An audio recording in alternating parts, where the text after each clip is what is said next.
ठीक है, मैं बोल रहा हूँ कि बीओपी स्टेटमेंट जब अपन बना रहे हैं, ठीक है, बीओपी जब स्टेटमेंट बना रहे हैं अपन, तो अपन दो चीज रिकॉर्ड करते हैं, राइट? फॉरेन करेंसी आ रहा है या फॉरेन करेंसी जा रहा है, ये अपन रिकॉर्ड करता है। फॉरेन करेंसी जो आ रहा है वो रिकॉर्ड होता है आपका डेबिट साइड में, राइट? और फॉरेन करेंसी जो जा रहा है वो रिकॉर्ड होता है आपका क्रेडिट साइड में। ठीक है, अभी जितना अपन पढ़ा उसके बाद रिकॉल कर लेते हैं फटाफट। ठीक है, कि क्या बोला मैंने, डेबिट साइड और क्रेडिट साइड। डेबिट साइड में क्या रिकॉर्ड हो रहा है, जो फॉरेन करेंसी आ रहा है, और क्रेडिट साइड में क्या हो रहा है, जो फॉरेन करेंसी जा रहा है। दो टाइप का अकाउंट्स था, एक था आपका करंट अकाउंट ट्रांजैक्शन, दूसरा क्या था आपका capital account transaction. Capital account transaction, ठीक है। तो करंट अकाउंट ट्रांजैक्शंस और capital account transactions. Current account transaction क्या हो गया, तो डे टू डे ट्रांजैक्शन हो गया, जैसे इंपोर्ट एक्सपोर्ट, यूनिलैटरल ट्रांसफर्स, इसे सारे जो है तुम्हारा वो करंट अकाउंट ट्रांसफर्स में आता है। और कैपिटल अकाउंट ट्रांसफर्स कौन सा हो गया आपका, कैपिटल अकाउंट ट्रांसफर्स कौन सा हो गया आपका, जो कि आपका एसेट्स या फिर लाइबिलिटीज को अफेक्ट करता है। वेरी गुड, ठीक है। एग्जांपल, इंपोर्ट ऑफ गुड्स या फिर इंपोर्ट ऑफ सर्विसेज जो होगा वो किस तरफ रिकॉर्ड होगा, debit side of the BOP account, right?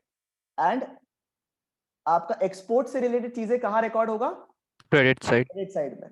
Unilateral transverse from abroad आया तो, फ्रॉम अब्रॉड आया तो आया, इंडिया में करेंसी आया तो किधर रिकॉर्ड होगा आपका, क्रेडिट साइड, और unilateral transfers to abroad, paid to abroad, तो किधर रिकॉर्ड होगा, डेबिट। Debit side.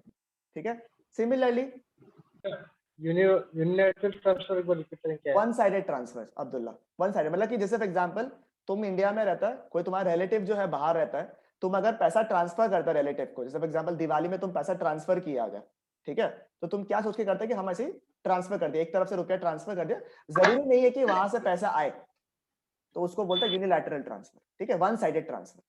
ठीक है, तो ये हो गया आपका।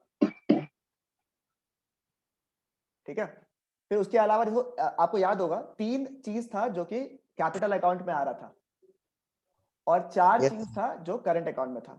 तीन चीज कैपिटल अकाउंट में क्या क्या था आपका, लेंडिंग्स एंड बोरोइंग्स, लेंडिंग्स एंड बोरोइंग्स। फिर नंबर 2 क्या था आपका, purchase of property purchase of asset and assets. अगर बाहर के लोग ने एफडीआई वगैरह किया है, फॉरेन इन्वेस्टमेंट्स वगैरह किया है, तो वो कहाँ रिकॉर्ड होगा आपका, credit side, credit side of the capital account. Capital account. और एक लास्ट था जो अलग था थोड़ा सा, वो था रिजर्व वाला पार्ट। याद है, फॉरेन रिजर्व बैंक जो है वो, और मार्केट, ठीक है, रिजर्व बैंक और मार्केट जो है वो दो अलग अलग है।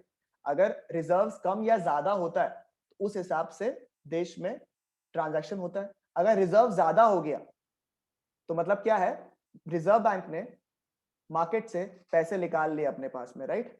ठीक है, रिजर्व बैंक ने मार्केट से पैसे निकाल लिए हैं, ठीक है, तो उसको क्या बोलेंगे अपन, it will be recorded in the debit side of the, ठीक है, it will be recorded in the debit side of the what, capital account, capital account. And similarly decrease in reserve बोला तो credit side of the capital account, ठीक है, credit side of the capital account. ठीक है, हो जाएगा।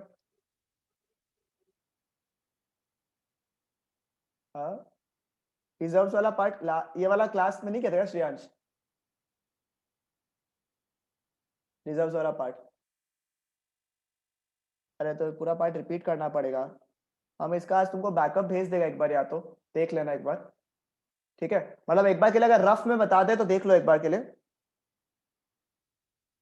ठीक है, कि देखो ऐसे देखो, मार्केट एक अपना है जिसमें मार्केट में अपन सब लोग रहता है, ठीक है, और रिजर्व होता है।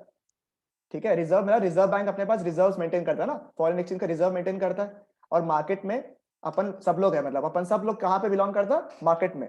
और रिजर्व बैंक एक अलग हो गया, मतलब मार्केट अलग हो गया, रिजर्व बैंक अलग अलग हो गया। ठीक है, अब आपस में क्या है, मेंटेन करने के लिए बैलेंस, रिजर्व बैंक जो है अपना रिजर्व जो है, फॉरेन एक्सचेंज रिजर्व जो है उसको मार्केट में इंफ्यूज भी कर सकता है, डाल भी सकता है, और मार्केट से फॉरेन एक्सचेंज जो है निकाल भी सकता है। ठीक है, मार्केट से फॉरेन एक्सचेंज निकाल भी सकता है।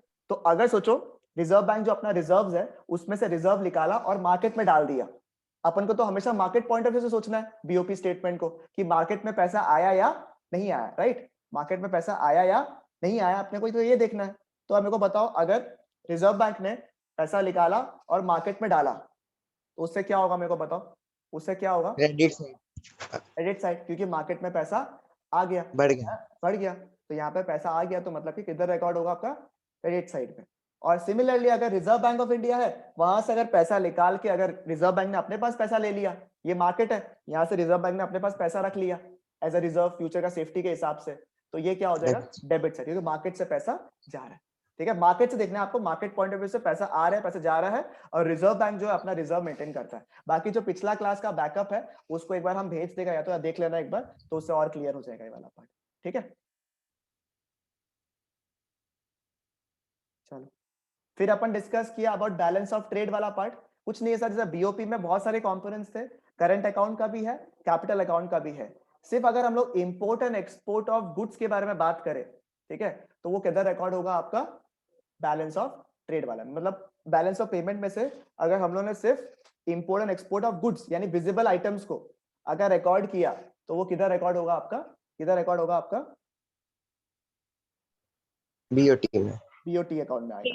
ठीक है, और कुछ नहीं है, इतना ही क्या था। फिर डिफरेंसेस वाला पार्ट अपन किया था। ठीक है, बस यही डिस्कस किया अपन ने। ठीक है, ये वाला पार्ट डिस्कस किया अपन ने। Yes sir. ठीक,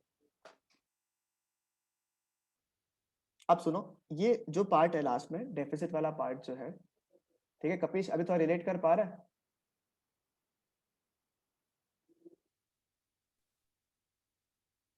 पीओपी थोड़ा हो रहा है? कपीश को पूछ रहा है, कपीश को आवाज नहीं आ रहा तुम्हारा।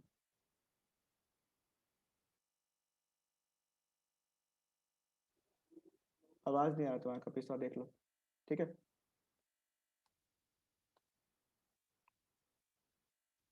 सुनो, ये डेफिसिट वाला जो पार्ट है, ठीक है, ये डेफिसिट वाला पार्ट है, चैट में बताता रहता हूं। ठीक है, ये डेफिसिट वाला पार्ट जो है, इसको समझने से पहले अपने को दो टाइप के ट्रांजैक्शन समझने। ठीक है, जो अपने अभी पार्ट करेंगे ना डेफिसिट वाला पार्ट, ये एक तो पहला बात, डेफिसिट वाला पार्ट इंपॉर्टेंट है आप लोग के लिए। ठीक है, डेफिसिट वाला पार्ट इंपॉर्टेंट है बिकॉज पिछले बार जो है उसको एग्जाम में नहीं पूछा था, मतलब पिछले बार सिलेबस से हटा दिया था उस पार्ट को, तो इसलिए, और उसके पहले जितने भी यार एग्जाम्स हुए हैं उसमें वो इंपॉर्टेंट टॉपिक है, तो वो वाला पार्ट एक इंपॉर्टेंट हो जाएगा आप लोगों का, डेफिसिट और डिसिक्लिब्रियम वाला पार्ट जो है ना, इसके जो बाद में वो डिस्कस करेंगे। बट सिंस ना इस उस जो डेफिसिट वाला पार्ट है उसमें ऑटोनोमस वर्ड का एक वर्ड दिया हुआ आपका, तो आपको पहले ये समझना पड़ेगा कि autonomous transactions and accommodating transactions क्या होता है। पहला बात देखो, ये दो टॉपिक्स जो है ये क्यों इंपॉर्टेंट है, पहला बात ये समझो। ठीक है, ठीक है, ठीक है तुषार, ठीक है, मैं आपसे ये बोल रहा हूं कि ये दोनों टर्म्स जो है क्यों इंपॉर्टेंट है पहले समझो। डिसइक्विलिब्रियम वाला जो पार्ट है वो एग्जाम में बहुत बार पूछा है। ठीक है, वो बहुत बार पूछा है, तो वैसे वो इंपॉर्टेंट हो गया। और ये autonomous transactions and accommodating transactions जो है, ये ना कभी पूछा नहीं है। इस साल लगा था, चांसेस ज्यादा है, ठीक है, बट पूछा नहीं है। ठीक है, दैट इज व्हाई ये वाला पार्ट इंपॉर्टेंट हो जाता है। ठीक है, तो autonomous transactions and accommodating transactions होता क्या है? ठीक है, ऑटोनोमस ट्रांजैक्शंस क्या होता है, देखो, अगर सोचो अगर आप शेयर मार्केट में पैसा लगा रहे हैं, ठीक है, आप शेयर्स वगैरह खरीद रहे हैं, तो आपका इंटेंशन क्या है? आपका इंटेंशन क्या है? To earn profits. आपका प्रॉफिट्स अर्न करने का इंटेंशन है। आपको ये फर्क पड़ता है क्या कि मार्केट में क्या प्रॉब्लम है क्या नहीं है, लोगों के पास पैसे है नहीं है, फर्क नहीं पड़ता है ना। अपने दिमाग में क्या इंटेंशन है कि अपने को क्या अर्न करना है? प्रॉफिट्स अर्न करना, प्रॉफिट्स अर्न करना, अपने को वही मतलब है कि अपने को प्रॉफिट्स अर्न करना। इस टाइप के ट्रांजैक्शंस भी होते हैं। ठीक है, और जैसे एक तरीका, जैसे अभी एक होता है ना, जैसे आपका कि अच्छा अभी इंडिया के पास ज्यादा पैसे नहीं है, ठीक है, इंडिया को काफी ज्यादा एक्सपेंसेस भी करना है बिकॉज ऑफ द पैंडेमिक, थोड़ा सिचुएशन खराब हो गया है, तो मेरे को बताओ गवर्नमेंट ऑफ इंडिया क्या लोन्स वगैरह ले रहा है नहीं ले रहा है? बताओ मेरे को एक बार के लिए। लोन्स ले रहा वगैरह ले रहा है भैया। से वेरी गुड, लोन्स वगैरह ले रहा है ताकि थोड़ा सिचुएशंस नॉर्मलाइज हो जाए। ये ट्रांजैक्शंस क्या प्रॉफिट करने के लिए है या स्टेबलाइज करने के लिए है? स्टेबलाइज। सिमिलरली जैसे अपन क्या करता है, अपन एसआईपी वगैरह सब ओपन करता है या फिर शेयर मार्केट में इन्वेस्ट करता है for the purpose of earning profits. और इंश्योरेंस क्यों कराता है अपन? इंश्योरेंस क्यों कराता है अपन? रिस्क कम करने के रिस्क कम करने के लिए। अपन प्रॉफिट करने के लिए तो कभी इंश्योरेंस नहीं करवाता है। अपन क्या करता है कि बाई चांस अगर कुछ हो जाए तो अपने पास में एक सेफ्टी प्रोविजन हाथ में है। That is a major purpose कि अपन इंश्योरेंस कराता है, राइट। तो ये जो अभी हम लोग डिस्कस किया दो टाइप का ट्रांजैक्शंस, ठीक है, चाहे वो इन्वेस्टमेंट हो, चाहे वो आपका, ठीक है, चाहे वो आपका जो है ये हो क्या बोलता है इसको, चाहे वो आपका इंश्योरेंस हो, ठीक है, ये दोनों टॉपिक जो है हम लोग डिस्कस करेंगे, ये दोनों जो है रिलेटेबल है with autonomous transaction and accommodating transactions. ठीक है, autonomous transaction is like investing in the market. कभी कभी आप फॉरेन एक्सचेंज क्यों खरीदते हो? कि सिंपली आपको चाहिए, या फिर आपको प्रॉफिट्स अर्न करना है, कि आपको लगता है कि अभी मार्केट में डॉलर जो है 74 रुपीज में मिल रहा है, फ्यूचर में आपको लगता है कि वो 76 रुपीज हो जाएगा। ठीक है, फ्यूचर में वो 76 हो जाएगा, तो आपका इसमें सोल पर्पस क्या है? आपका इसमें सोल पर्पस क्या है? To earn what? Profit. To earn profits, right? To earn profits. इस टाइप के ट्रांजैक्शंस को बोलते हैं ऑटोनोमस ट्रांजैक्शंस। क्या बोलते हैं? ऑटोनोमस ट्रांजैक्शंस, जिसमें आपका जो मोटिव है वो क्या है? To earn profits. ठीक है, the motive is what? To earn profits. ठीक है, इसको बोलते हैं क्या? Autonomous transactions. ठीक है, तो देखो वर्ड भी लिखा हुआ, देखो तो it refers with due to some, देखो यहां पे लिखा हुआ ना, it refers to the international economic transactions which takes place due to some, क्या लिखा हुआ है? Due to some economic motive. दिख रहा है आप लोग ये वाला पार्ट को? Due to some economic motive. ठीक है, सच एज प्रॉफिट मैक्सिमाइजेशन। ठीक है, due to some economic motive और प्रॉफिट मैक्सिमाइजेशन, इस पर्पस के लिए आप लोग ट्रांजैक्शन कर रहे हो। भैया एसआईपी पे इन्वेस्ट करना भी एक ऑटोनोमस ट्रांजैक्शन हो गया क्या? हाँ हाँ, क्योंकि आप उस पर प्रॉफिट सोच रहे हो ना। नहीं मतलब इस रिलेशन में नहीं होगा, क्योंकि ऑटोनोमस ट्रांजैक्शंस हम लोग यहाँ पे इससे in relation to foreign exchange discuss कर रहे हैं, फॉरेन करेंसी से रिलेटेड डिस्कस कर रहे हैं। ठीक है, इन जनरल अगर आप एग्जांपल बोलो तो हाँ मान सकते हैं, बट ये जो ऑटोनोमस ट्रांजैक्शंस बोल रहे हैं, this is in relation to foreign exchange. ठीक है, this is in relation to foreign exchange. अब क्या है, मेनली क्यों किया ये ट्रांजैक्शंस? ताकि आप प्रॉफिट कमा सके। ठीक है, इसीलिए इसको बोलते हैं अबव द लाइन आइटम्स। मतलब जैसे ये नॉर्मल स्टेटस हो गया, इसके ऊपर प्रॉफिट्स होता है ना, ये नॉर्मल सिचुएशन हो गया, इसके ऊपर प्रॉफिट्स होता है, इसलिए इसको बोलते हैं अबव द लाइन आइटम्स।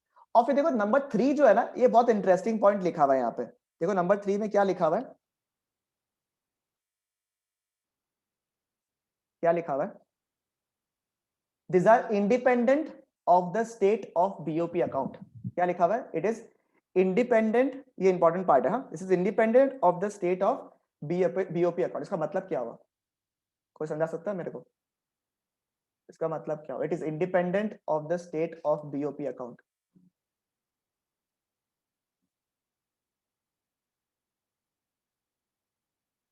कोई समझा सकता है इसको? बताओ।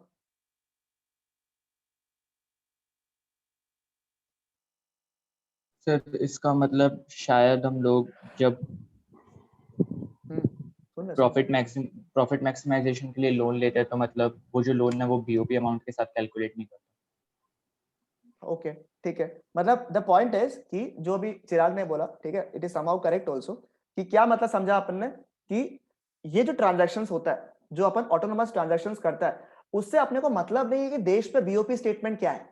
समझ रहा है? अपने को अगर लगता है कि चाइना से अपन को सामान इंपोर्ट करना है for the purpose of earning profits in the future, कि सस्ता पड़ रहा है और अपन कर रहा है, उस समय अपन ये ना सोचेगा कि भाई देश का डेफिसिट है, क्यों रखा है, क्या देश में डेफिसिट बीओपी हो क्या रखा है, क्या देश में क्या एक्सपोर्ट ज्यादा या इंपोर्ट ज्यादा, सब कैलकुलेशन करता है क्या अपन? या यूएस से सामान मंगवाना है, अपन करता है क्या? अपन को क्या है कि अपने को एक बार प्रॉफिट्स कमाना है। अगर ऐसे ट्रांजैक्शंस आप कर रहे हो तो इसको क्या बोलते हैं? Autonomous transactions, and this are independent, मतलब उसको फर्क ही नहीं पड़ता है, डिपेंडेंट नहीं है, क्या है?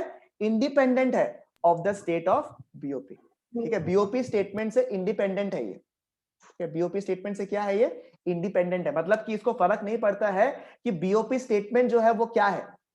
इसको क्या है, खाली इस ऑटोनोमस ट्रांजैक्शंस में क्या होता है? The sole motive is to earn profits. ठीक है, जैसे देखो नॉर्मल तुम्हारा एग्जांपल्स दिया हुआ है यहाँ पे, देखो मर्केंडाइज एक्सपोर्ट्स एंड इंपोर्ट्स। ठीक है, मर्केंडाइज एक्सपोर्ट्स एंड इंपोर्ट्स। फिर से तुम्हारा receipts and payments of foreign loans. अगर आपने लोन्स दिया फॉर द पर्पस कि आपको फ्यूचर में इंटरेस्ट कमाना है अच्छा, ठीक है, तो उसको क्या बोलेंगे अपन? Autonomous transactions. ठीक है, समझ में आया आप लोगों को? अगर आपने इंपोर्ट एक्सपोर्ट किया for the purpose of what? To earn profits, तो उसको क्या बोलेंगे अपन? Autonomous transaction. समझ गए चिराग? ठीक है, हाँ सर। ओके। और अकोमोडेटिंग ट्रांजैक्शन क्या है? जैसे ये एग्जांपल आप लोग यहाँ पे ना अपने समझने के लिए यहाँ पे ऐसे स्टॉक मार्केट वाला एग्जांपल दे सकता है आप लोग, बट इसका ना स्टॉक मार्केट में अपन लोकल करेंसी यूज करते हैं, इसमें फॉरेन एक्सचेंज से रिलेटेड है, बस अपने आप को रेफरेंस के लिए आप रख सकते हो। और अकोमोडेटिंग में लिख देता इंश्योरेंस टाइप का। ठीक है, मतलब ऐसे ये रेफरेंस के लिए, एग्जांपल एग्जाम में नहीं लिखना आपको ये वाला पार्ट को, सिर्फ आपको समझने के लिए एक बार के लिए। ठीक है, अकोमोडेटिंग ट्रांजैक्शंस क्या होता है सुनो। ठीक है, ये ट्रांजैक्शंस क्या है? ये ट्रांजैक्शन इसलिए किया जाता है ताकि आप जो है बैलेंस मेंटेन कर सके बीओपी अकाउंट में। फॉर एग्जांपल अगर देश में डेफिसिट होके रखा है, अगर देश में करंट अकाउंट डेफिसिट है, क्या बोला मैंने, अगर देश में करंट अकाउंट डेफिसिट है, ठीक है, अगर देश में करंट अकाउंट डेफिसिट है, तो मेरे को बताओ इस केस में क्या होगा। करंट अकाउंट डेफिसिट में क्या हो रहा है, मतलब इंपोर्ट्स जो है वो एक्सपोर्ट से ज्यादा है। ज्यादा है, खर्चा इनकम से ज्यादा है, ज्यादा है।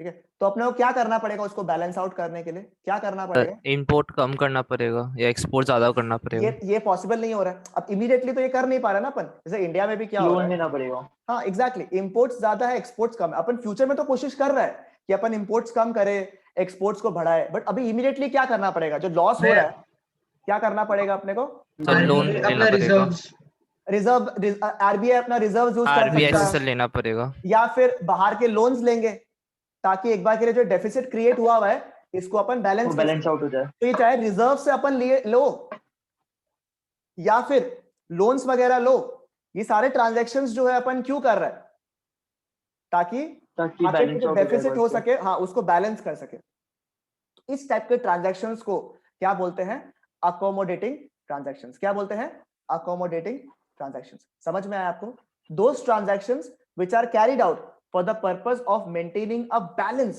in the BOP. This is known as what? It is known as accommodating transaction. देखो यहाँ पे लिखा हो undertaken, देखो undertaken to maintain what? To maintain a balance in the BOP. ठीक है, to maintain a balance in the BOP. यानी कि debit side is equal to credit side करने के लिए, ठीक है, डेबिट और क्रेडिट को इक्वल करने के लिए अगर आप कोई ट्रांजैक्शन कर रहे हो तो उसको क्या बोलते हैं हम लोग, अकोमोडेटिंग। और मुझे बताओ ये जो ट्रांजैक्शन है ये इंडिपेंडेंट होंगे या डिपेंडेंट होंगे on the BOP statement, dependent होगी ना। डिपेंडेंट। ठीक है। तो ये वाला Dependent पार्ट होगी। ये आप लिख लेना यहाँ पे नीचे में एक बार, ये शायद पॉइंट नहीं कवर किया हुआ यहाँ पे, डिपेंडेंट, ठीक है, on the state of BOP account, ठीक है, it is dependent on the state of BOP account, ठीक है। अरे इसको कॉम्पेंसेटिंग बोलता है, कॉम्पेंसेट मतलब जैसे होता है ना, फॉर एग्जांपल अगर किसी का आपने तो अगर आपने किसी का लॉस करा दिया तो उसको बोलता है कॉम्पेंसेट करना, उसको गाड़ी अगर ठुक गया आपको किसी से भूल से तो आप बोलते हैं ना लो इसका कॉम्पेंसेशन अमाउंट ले लो भाई, 5,000 रुपए ले लो, कोई बात नहीं आप ठीक करा लेना। तो वो कॉम्पेंसेशन क्या होता है, किस चीज में, अगर आपका लॉस हो गया तो उसको कवर अप करने के लिए, तो इसलिए इस टाइप के ट्रांजैक्शन को क्या बोलते हैं, भैया ये जो ट्रांजैक्शंस होता है इसमें प्रॉफिट कमाने का तो कोई मतलब वो नहीं होता ना। इंश्योरेंस में जैसे अपन प्रॉफिट नहीं कमाता ना, इंश्योरेंस क्या होता है कि लॉस हुआ तो बाई चांस उसमें कवर अप हो जाएगा। तो यही ट्रांजैक्शंस है कि जो लॉस हो रहा है या फिर अगर मेंटेन नहीं हो रहा बैलेंस बीओपी में तो उसको कॉम्पेंसेट करने के लिए ये ट्रांजैक्शंस किया जाता है। देखो यहाँ पे लिखा हुआ ना, these are compensating capital transactions which are meant to correct disequilibrium in the autonomous items and balance the BOP. समझ में आ रहा है आप लोग को, ठीक है। डिसइक्विलिब्रियम मतलब डेफिसिट जो हुआ मार्केट में उसको करेक्ट करने के लिए, ये कॉम्पेंसेट करने के लिए ट्रांजैक्शंस किया जाता है ताकि एक मेंटेन हो balance in the BOP statement. समझ में आया आप लोग को? हाँ भैया क्लियर है ये वाला पार्ट अच्छे से पूरा, ठीक है। Yes, sir. ये था autonomous transactions, accommodating transactions. Autonomous क्यों करता है, for the purpose of earning profits, this are independent of the state of BOP. Accommodating transactions क्यों करता है अपन, सोल पर्पस क्या है, to maintain a balance in the BOP. This are dependent on the state of BOP and ये compensating transactions है जो कि किया जाता है ताकि देश में जो डेफिसिट हो गया उसको कवर अप किया जा सके, ठीक है भैया। हाँ सुने ना, वो संदीप गर्ग में उसमें लिखा हुआ अंडरटेकन टू कवर डेफिसिट और सरप्लस, तो इसमें सरप्लस कैसे हुआ एकोमोडेशन में? मतलब देखो कभी कभी क्या होता है कि अगर सोचो रिजर्व्स अपन कभी कभी निकाल के भी लेता है ना, रिजर्व्स जैसे फॉर एग्जांपल अगर रिजर्व बैंक से अपन रिजर्व्स लेता है, ठीक है, ताकि मार्केट में बैलेंस आउट हो सके, तो सिमिलरली कभी कभी जो है रिजर्व बैंक भी रिजर्व्स मार्केट से निकाल सकता है ताकि मार्केट में बैलेंस हो जाए। ज्यादा भी फॉरेन एक्सचेंज रहना भी खराब है ना मार्केट के लिए, आपके पास ऐसा सेफ्टी कुछ भी नहीं है रिजर्व बैंक के पास में, तो वो अपन कब निकालता है रिजर्व बैंक, जब सरप्लस है मार्केट में, जब सरप्लस है मार्केट में। तो ये कम एग्जांपल, इसका चांसेस कम रहता है, जनरली डेफिसिट में यूज होता है, बट अगर सरप्लस इस टाइप से हो गया कि मार्केट में बहुत फॉरेन एक्सचेंज आ गया, थोड़ा सा निकाल के अपने पास रिजर्व मेंटेन कर लो ताकि फ्यूचर में कभी इश्यूज आया तो कवर अप हो सके। तो इस टाइप के ट्रांजैक्शन पे अगर आप कर रहे हो तो उसको भी अकोमोडेटिंग इन नेचर ही बोलेंगे, ठीक है, ठीक है दीक्षा। हाँ दिया। ओके अब सुनो, ये हो गया आपके दो टाइप के transactions, accommodating transactions and autonomous transactions, ठीक है। और एक लास्ट टॉपिक करना है, देखो इसलिए ये वाला टॉपिक को लास्ट में रख के रखा है हम लोग ताकि इसको समझ सके। अब सबका हो गया, देखो एकदम इजी चैप्टर्स है आपका, ठीक है। ये सब अब लगता है आपको कॉन्फिडेंस भी आ गया होगा आप लोगों को चैप्टर्स को लेके, ठीक है, कि हो जाएगा ये वाला पार्ट एटलीस्ट, ठीक है। डेफिसिट इन बीओपी अराइजेस, क्या लिखा हुआ देखो, डेफिसिट या फिर डिसइक्विलिब्रियम का तो मतलब पता ही है आप लोग को। डेफिसिट कब होगा मार्केट में, डेफिसिट कब होगा मार्केट में, जब आपका डेबिट जब इज मोर इम्पोर्ट देन, ज्यादा है। हाँ एग्जैक्टली, जब debit is more than credit, right, Yes, खर्चा इज मोर देन इनकम, ठीक है। तो लिखा हुआ देखो, deficit in BOP arises when the total inflows on account of autonomous transactions are less than the total outflows on account of such transactions, ठीक है। Deficit in BOP arises when the total inflows on account of autonomous transactions are less than the total outflows on account of such transactions. मतलब क्या समझ में आया आपको, total inflow जो हो रहा है ना ऑटोनोमस ट्रांजैक्शंस में, मतलब ऑटोनोमस ट्रांजैक्शंस अपन कब करता है, ऑटोनोमस ट्रांजैक्शंस अपन कब करता है, जो प्रॉफिट को मना होता है। Profit maximization. प्रॉफिट का मोटिव से, ठीक है। मतलब कि अगर अपना इनफ्लोज जो है, अपना जो टोटल इनफ्लोज है ऑटोनोमस ट्रांजैक्शन से, ठीक है, वो अगर कम है, मतलब कि क्या है, अपना डेबिट्स जो है वो क्या है, अपना क्रेडिट से कम है। अगर कम है तो उसको क्या बोलेंगे अपन, डिसइक्विलिब्रियम या फिर डेफिसिट। समझ में आया आप लोग, आप लोगों को तो पता ही है ये वाला पार्ट को, बस क्या लिखा, फैंसी वर्ड एक डाल दिया साथ में ऑटोनोमस ट्रांजैक्शंस का। तो क्या लिखिएगा अपन, when the total inflows, when the total inflows on account of autonomous transaction is भैया लेस देन, हाँ दीक्षा, इनफ्लो तो आई गेस क्रेडिट होता है ना, हाँ हाँ ठीक है, मतलब तो आप अरे इज आर लेस लिखा हुआ है ना, अरे देखो तो आप ये लो,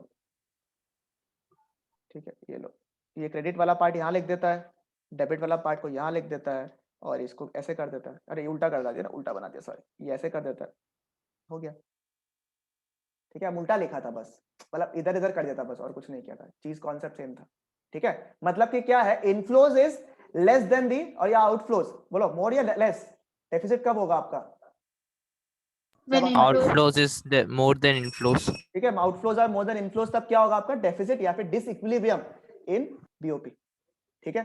चलेगा, ये वाला पार्ट समझ में आया आप लोग को, ठीक है, ये आप लोग को पूछ सकता है एग्जाम में, ठीक है। अब मेरे को जानना है एक वाला पार्ट जो कि डायरेक्टली आपका बुक में अवेलेबल नहीं है, ठीक है, ये आप लोग को मैंने ऐसे तो ग्रुप में भी भेज दिया है, रुको मैं आपको ये वाला पार्ट डायरेक्ट निकाल के दे देता हूँ नोट से, कि आप लोग डायरेक्टली इसमें से समराइज करके लिख सकते हो, ठीक है, 1 सेकंड।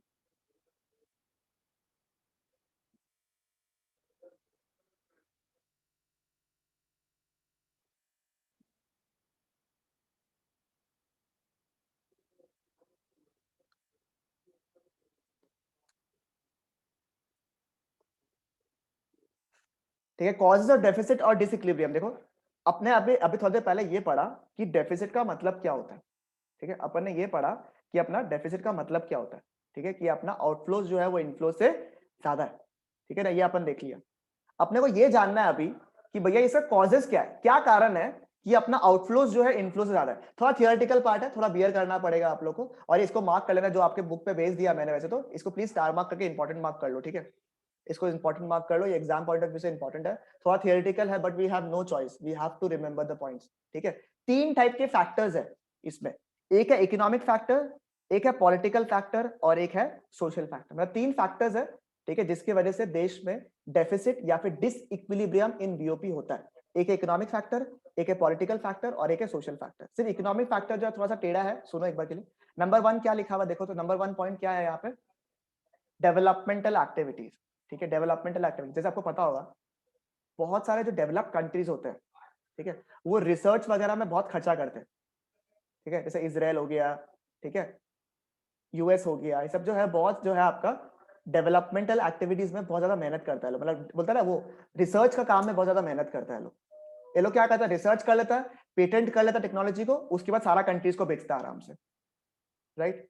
अब क्या है, कुछ रिसर्च हो गया, ठीक है, कुछ रिसर्च हो गया, सोचो अगर सोचो एग्जांपल कि जो वैक्सीन था वो अगर अपना यूएस का कोई कंपनी ने डेवलप कर लिया, ठीक है, जैसे कोविशील्ड वाला जो पार्ट है उसको तो पेरेंट कंपनी कौन सा, यूएस का ही है, ठीक है, उन्होंने डेवलप कर लिया। अब अपने यहाँ पे सोचो अगर डेवलप नहीं हुआ तो अब मुझे बताओ अपने को वो वैक्सीन चाहिए या नहीं चाहिए? चाहिए। दूसरे का डेवलपमेंट के हिसाब से इंडिया का चाहिए होगा ना भाई, सब कुछ ठीक हो जाए, सब कुछ अच्छा हो जाए, तो अपने को क्या करना पड़ेगा? अपने को इंपोर्ट करना ही पड़ेगा उसको, चाहे वो फॉर्मूला हो चाहे कुछ भी हो, अपने को इंपोर्ट कराना ही पड़ेगा। अपना कर ही रहा है इंपोर्ट, राइट? तो उस केस में मेरे को बताओ क्या अपना इंपोर्ट एक्सपोर्ट से ज्यादा हो रहा है या नहीं हो रहा है? बताओ। Yes sir. और जितना भी लोग डेवलपमेंटल एक्टिविटीज में, जितना भी कंट्रीज फेमस है जैसे यूएस हो गए, सब कंपनीज, ये क्या करेंगे? रिसर्च करेंगे और वो सामान वगैरह बना के जो डेवलपिंग कंट्रीज है, जो इतना ज्यादा रिसर्च नहीं करते या फिर इतना ज्यादा डेवलपमेंट नहीं करते, वो क्या करेंगे? चीजें इंपोर्ट करेंगे, बिकॉज दे हैव टू, ठीक है, मॉडर्न स्ट्रक्चर्स बनाना है उनको, उनको भी बनाना है, तो वो लोग क्या करेंगे? इंपोर्ट करेंगे, and as a result of that और outflows will be more than inflows, causing a deficit in the BOP. ठीक है, नंबर 2 क्या लिखा हुआ देखो तो, हाई रेट ऑफ इन्फ्लेशन। अगर हाई रेट ऑफ इन्फ्लेशन देश में है, अगर कंट्री में हाई रेट ऑफ इन्फ्लेशन है, ठीक है, तो कोई भी सामान का दाम बढ़ जाएगा आपका, राइट? इन्फ्लेशन होने से तो दाम बढ़ता है, राइट? अगर चीज अपना कंट्री में दाम ज्यादा है तो अपन क्या सोचेगा? अगर सोचो एग्जाम्पल, अपने दो ऑप्शन है, या तो अपन एक सामान का 120 रुपए यहां दे दे, या अपने को 100 रुपए में कोई सामान इंपोर्ट में मिल रहा है आराम से, तो लॉजिकली अपन क्या करेगा? अपन क्या सोचेगा? इंपोर्ट ही कर लेता है, 20 रुपए बच तो रहा है ना अपना, ठीक है ना, सस्ता पड़ रहा है अपने को, ठीक है। तो उस केस में क्या हो रहा है? अपन अगर इंपोर्ट करता है सामान को तो अल्टीमेटली क्या हो रहा है? अपना लॉस हो रहा नहीं हो रहा है? As a whole bigger picture में अपना लॉस हो रहा है या नहीं हो रहा है? मेरे को बताओ। देश में डेफिसिट हो रहा है, तो ये भी एक रीजन है कि अगर देश में इन्फ्लेशन रेट बहुत ज्यादा हाई है तो उस केस में भी ये चीज होता है, ठीक है। फिर नंबर 3 है साइक्लिकल फ्लक्चुएशंस, ठीक है। साइक्लिकल फ्लक्चुएशंस का एक और नाम है, इसका एक और नाम है बिजनेस साइकिल्स बोल के। एग्जाम्पल से लाइफ भी ऐसा कैसे होता है? लाइफ कभी ऐसे कांस्टेंट चलता है क्या अपना? लाइफ ऐसे कांस्टेंट चलता है या हमेशा ऊपर नीचे ऊपर नीचे ऊपर नीचे ऊपर नीचे होता रहता है? कभी हाई लाइट, कभी हाई हुआ, कभी लो हुआ, कभी हाई हुआ, कभी लो हुआ, कभी हाई हुआ, कभी लो हुआ, कभी एवरेज चला गया, ऐसा होता है ना? तो बिजनेस भी ऐसे चलता है, ऊपर नीचे होता रहता है। कभी कभी बहुत अच्छा बूम फेज चल रहा है, कभी स्लगर फेज चल रहा है, चलते रहता है ऐसे करके, ठीक है। अब जिस समय जो खराब, जो तुम्हारा बूम फेज है, अगर सोचो डोमेस्टिक इकोनॉमी एकदम मस्त चल रहा है, ठीक है, इंडिया का इकोनॉमी एकदम खतरनाक चल रहा है, बढ़िया चल रहा है, ठीक है, मतलब डिमांड बहुत हाई है, ठीक है, डिमांड बहुत हाई है इंडिया में। बीच में जैसे अगर बताता हूँ, रेस्टोरेंट्स वगैरह भयंकर चल रहा था, आपको याद होगा तो, ठीक है, डिमांड बहुत हाई, इंडिया में लोग खर्चा बहुत कर रहा है, ठीक है, डिमांड बहुत हाई है, बट इतना इंडिया में प्रोड्यूस भी तो होना पड़ेगा कि हर लोगों को सेटिस्फाई कर पाए। अगर बूम फेज में सबका अच्छा इकोनॉमी, सबका अच्छा पैसा चल रहा है, सब लोग अच्छा कमा रहा है, तो अल्टीमेटली क्या होता है? डिमांड बहुत हाई होता है देश में सामान का, बट देश में सामान बनना भी तो पड़ेगा।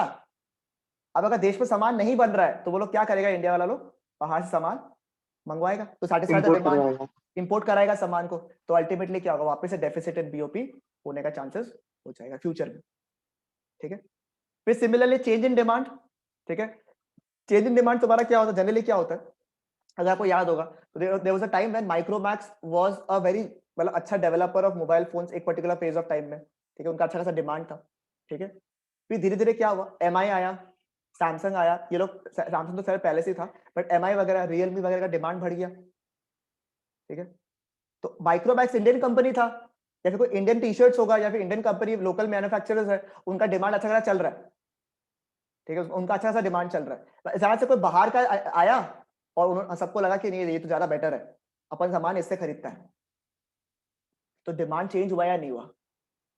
डिमांड चेंज होने की वजह से फर्क क्या पड़ा आपका? कि अगर हम लोग बाहर से सामान, अभी बाहर का जैसे एमआई पसंद है, तो अपने को एमआई का सामान क्या करना पड़ेगा? इंपोर्ट करना पड़ेगा या नहीं पड़ेगा? तो इस अभी थोड़ा दिन पहले, अगर सोचो 2 महीना पहले, अगर अपना लोकल ज्यादा डिमांड में था तो अपना बाहर इंडिया में बन रहा था, इंडिया में सामान बिक रहा था, ठीक है। बट प्रॉब्लम अब क्या हो गया? सिंस बाहर का डिमांड ज्यादा आ गया हाई, तो अपने को बाहर से सामान मंगवाना पड़ेगा। अल्टीमेटली क्या होगा? इससे भी डेफिसिट इन बीओपी होगा, ठीक है। And last but not the least, जिसमें आप नोटिस करो, ठीक है, ये हमको लगता है सबसे रेलेवेंट पॉइंट है टू बी वेरी ऑनेस्ट, जो कि है इंपोर्ट ऑफ सर्विसेज, ठीक है, इंपोर्ट ऑफ सर्विसेज। सर आप देखा जाए तो हम लोग इस चीज में बहुत मार खा रहे हैं, नोटिस करो आप लोग, ठीक है। अपन दुनिया भर का सर्विसेज जो है बाहर से इंपोर्ट करता है। अपना माइक्रोसॉफ्ट का जो ये है ऑपरेटिंग सिस्टम, ये भी अपना बाहर का है। अपना कोई भी मोबाइल का ऑपरेटिंग सिस्टम बोलो, वो भी बाहर का है।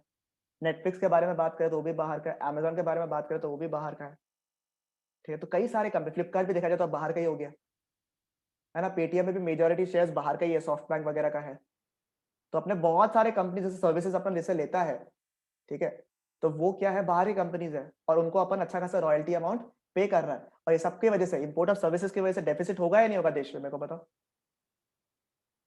ठीक है, तो ये सारे पॉइंट्स आपको एक बार रीड करना पड़ेगा, मैं टाइम दूंगा अभी रीड करने के लिए आप लोगों को, बट आप लोगों को समझ में आया पॉइंट्स क्या होता है। ठीक है, इसमें ना देखो आपको मेन पॉइंट्स जो है दिमाग में सेट रखना है, ठीक है, जो पॉइंट्स लिखा हुआ है ना वो आपको दिमाग में सेट रखना है, और अंदर का पॉइंट आप लोग हल्का फुल्का अपने हिसाब से बना के लिख सकते हैं। ठीक है, सबको मगअप नहीं करना है इस पॉइंट्स को, ठीक है, आप थोड़ा समझ जाओ, अपने लैंग्वेज पे लिख लेना, और नहीं तो आपके पास बॉक्सेस दिया हुआ है आपके बुक में, आप लोग लिख के हमको भेज देना, हम देख देगा आप लोग के लिए। ठीक है, इसमें याद नहीं करना आप लोगों को, पॉइंट सिर्फ जो हेडिंग लिखा हुआ है वही सिर्फ याद करना है आप लोग को दिमाग में। ठीक है, चलेगा। ठीक है, ये आपका इकोनॉमिक फैक्टर्स थोड़ा ज्यादा रेलेवेंट है, इसलिए अपन ने इसमें इतना टाइम इन्वेस्ट किया। ठीक है, हाँ हाँ, करेक्ट करेक्ट श्रेयांश, ठीक है, रिलेटेड ही है, मतलब सब में जनरली इंपोर्ट्स ही जनरली राइज हो जाता है, मतलब। ठीक है, अब देखो पॉलिटिकल फैक्टर्स, देखो दोनों पॉइंट ही सेम है, दोनों पॉइंट ही सेम है। क्या है देखो, तो कभी भी अगर देश में पॉलिटिकल डिस्टर्बेंसेस होता है या पॉलिटिकल इंस्टेबिलिटी होता है, फॉर एग्जांपल अभी से गवर्नमेंट इतना से मैनेज नहीं कर पा रहा है हर चीज को, अगर आप नोटिस करोगे, है ना, तो देश में पॉलिटिकल डिस्टर्बेंसेस आ रहे हैं या नहीं आ रहे हैं, मेरे को बताओ, देश पे इश्यूज हो रहा है या नहीं हो रहा है ना। If the top level people are not able to manage the country properly, the political people are not able to manage the properly, तो अल्टीमेटली पूरा कंट्री का जो सिस्टम है वो हिल जाएगा एक बार के लिए। तो अगर पॉलिटिकल लीडर्स ने, अगर जो मेन पॉलिसी मेकर्स है, ठीक है, उसमें अगर इंस्टेबिलिटी है, डिस्टर्बेंसेस है आपस में, को ना वो लोग मतलब डेवलपमेंट के सोचते हुए नहीं कर रहे हैं वो लोग, ठीक है, उनको फर्क नहीं पड़ रहा है एक बार के लिए, लोन पे लोन ले रहे हैं, लोन पे लोन ले रहे हैं ताकि एक बार के लिए वो होता टल सके। तो अगर ऐसा सोच से अगर गवर्नमेंट चला रहा है तो प्रॉब्लम क्या होगा मुझे बताओ, देश में डेफिसिट होगा या नहीं होगा, बताओ हमको, है ना। ठीक है, देश में डेफिसिट डेफिनेटली होगा, इट रियली डिपेंड्स कि किस तरीके से गवर्नमेंट जो है मैनेज कर रहा है, कहीं गवर्नमेंट का इंस्टेबिलिटी तो नहीं है, ठीक है, कहीं आउटफ्लो ज्यादा हो रहा है, इनफ्लोज है ही नहीं एकदम भी, तब भी बस गवर्नमेंट लोन पे लोन ले रहा है ताकि भाई एक बार के लिए काम चल जाए। ठीक है, तो इस टाइप के ट्रांजेक्शन अगर हो रहे हैं, ठीक है, जैसे आउटफ्लो, जैसे अभी लोन अगर अपन लिया, ठीक है, तो अल्टीमेटली आप लोग को इंटरेस्ट वगैरह पेमेंट करना पड़ेगा, ठीक है, फ्यूचर में इंटरेस्ट वगैरह पेमेंट करना पड़ेगा, तो वो अपने लिए आउटफ्लो है। कि लोन्स तो क्या एक बार के लिए बस अपना जो है एक बार के लिए काम चला लेता है, बट बाद में तो आपको पेमेंट करना पड़ेगा, है ना, वो चीज के बारे में बोल रहा हूँ। ठीक है, and last but not the least is social factors. ठीक है, ये दोनों पॉइंट भी रिलेटेड है, जैसे पॉलिटिकल इंस्टेबिलिटी और पॉलिटिकल डिस्टर्बेंसेस, आप दिमाग में दोनों साथ में सेट कर सकते हैं, राइट, पॉलिटिकल इंस्टेबिलिटी और पॉलिटिकल डिस्टर्बेंसेस, राइट, दोनों एक ही पॉइंट जैसा है। ठीक है, तो दोनों को सेट कर सकते हैं आप लोग। ठीक है, पॉइंट्स को तो वापस एक बार रिकॉल करेंगे, अभी हम लोग वापस आएंगे, पहले एक बार समझ लेते हैं। ठीक है, और सोशल फैक्टर्स क्या है, देखो बहुत बार डेमोन्स्ट्रेशन इफेक्ट भी बहुत आता है, डेमोन्स्ट्रेशन इफेक्ट का मतलब है दिखाना।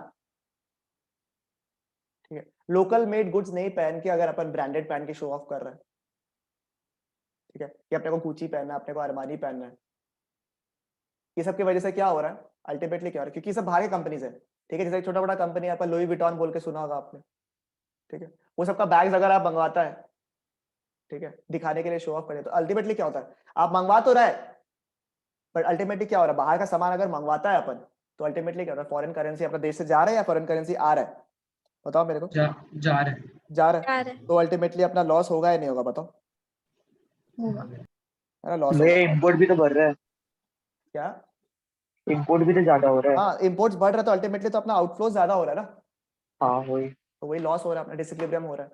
ठीक है, similar change in taste preferences भी यही है, पहले आपको लोकल मेड सामान पसंद था, अब आपको लगता है कि नहीं फॉरेन मेड सामान ज्यादा बेटर है, तो अगर आपका टेस्ट चेंज हो रहा है वहां पे, तो आप बाहर के सामान ज्यादा प्रीफर करोगे, तो अल्टीमेटली डिसइक्विलिब्रियम हो जाएगा। तो मैं आपको यही बताने की कोशिश कर रहा हूँ कि पॉलिटिकल फैक्टर्स और सोशल फैक्टर्स बहुत सिंपल है। पॉलिटिकल फैक्टर्स में क्या है, दो पॉइंट, सोशल डिस्टर्बेंसेस, ठीक है, सोशल डिस्टर्बेंसेस और क्या है आपका, ठीक है, सोशल डिस्टर्बेंसेस और क्या है आपका, पॉलिटिकल इंस्टेबिलिटी। ठीक है, पॉलिटिकल डिस्टर्बेंसेस और पॉलिटिकल इंस्टेबिलिटी। ठीक है, उसके बाद में सोशल फैक्टर्स क्या क्या है आपका, Demonstration effect or change in taste. ठीक है, डेमोन्स्ट्रेशन में दिखाने का डेमोन्स्ट्रेशन इफेक्ट और change in taste and preferences. ठीक है, और इकोनॉमिक फैक्टर्स क्या क्या हो गया आपका, 5। ठीक है, ये दिमाग में प्लीज रखना, हाँ, ये अलग से भी पूछ सकता है इकोनॉमिक फैक्टर्स क्या क्या है।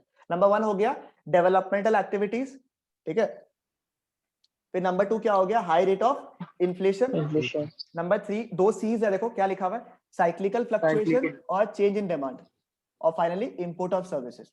ठीक है, तो इसका कुछ बनेगा क्या,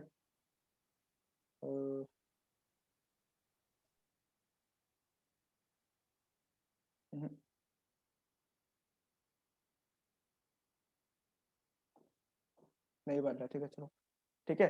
तो क्या क्या 5 पॉइंट आपका डेवलपमेंटल एक्टिविटीज, फिर क्या है high rate of inflation, number 3 क्या हो गया, 2 C's हो गया, change in demand, cyclical fluctuations, और लास्ट पॉइंट क्या हो गया, तो एक बार Services। साइक्लिकल फ्लक्चुएशन करवाओ ना। वो बिजनेस फ्लक्चुएशंस है, साइक्लिकल फ्लक्चुएशन मतलब बिजनेस फ्लक्चुएशन, अगर बिजनेस में काफी फ्लक्चुएशंस हो रहा है, ठीक है, कभी अगर देश में बिजनेस जो अच्छा चल रहा है, ठीक है, तो अगर अपना बहुत अच्छा फेज में चल रहा है, सोचो बूम फेज में चल रहा है अपन, अच्छा फेज को बोलता है बूम फेज में चल रहा है, मतलब अपना डेवलपमेंट अच्छा खासा हो रहा है, तो डिमांड बहुत हाई होगा, अगर सबके पास अच्छा रुपया आ रहा है, अच्छा कमाई आ रहा है, तो डिमांड बहुत हाई होगा, डिमांड हाई होगा, और अगर लोकल जो सामान है हम लोग जो बना रहे हैं वही अगर सफिशिएंट नहीं होगा, तो अल्टीमेटली क्या करना पड़ेगा, हमको बाहर से सामान मंगवाना पड़ेगा, और अल्टीमेटली अपना इंपोर्ट्स अगर बढ़ रहा है तो अपन डिसइक्विलिब्रियम वाला पोजीशन में वापस से आ रहा है, ठीक है तुषार, हाँ, समझ में आया? तो ये आपका 5 पॉइंट है, आपको मैंने पीडीएफ भी भेज दिया है ग्रुप में, एक बार आप लोग देख लो फटाफट, ठीक है, एक बार अच्छे से पूरा अंदर का पॉइंट को रीड कर लो, ठीक है, और एक काम करो, खाली आपका जो बुक अगर आपके पास में है, तो जो पॉइंट अगर आप लोग समझ रहे हैं अपने लैंग्वेज में पॉइंट वाइज अपने हिसाब से, मतलब कि क्या एग्जाम में आपको लिखना है, उस हिसाब से सिर्फ ये वाला पार्ट को फिलअप कर लो आप, ठीक है, अपने हिसाब से फिलअप करो क्या लिखेगा आप लोग, ठीक है, ताकि आपका यहीं पे याद हो जाए, आपको घर पे याद नहीं करना पड़े अलग से, ठीक है, तो सिर्फ इतना पार्ट को कर लो, विद दैट आज चैप्टर इज ओवर, ठीक है, इस पार्ट को खत्म कर लो। भैया हाँ जी सर, बोलो मोहित। भैया एक बार रिकॉर्डिंग भेज दीजिएगा, मेरा बहुत नेटवर्क इशू हो रहा है आज। ठीक ठीक है, प्लीज एक बार प्लीज फटाफट एक बार देख लो, अपना तरफ से कवर कर लो। भैया ये इकोनॉमी की केस स्टडी ये सब भी आता है क्या? हाँ जैसे अभी ये क्वेश्चंस पे दिया हुआ था ना, थोड़ा बहुत देखो केस स्टडी बेस्ड क्वेश्चन जो डिस्कस किया था अपन लास्ट क्लास हाँ। में, उस टाइप का चीज आता है क्वेश्चंस में जनरली आजकल, जैसे बीओपी और फॉरेन एक्सचेंज जो चैप्टर है ना, इन दोनों में जनरली क्या होता है आपका कि generally case study based question ज्यादा आता है, मतलब अच्छा,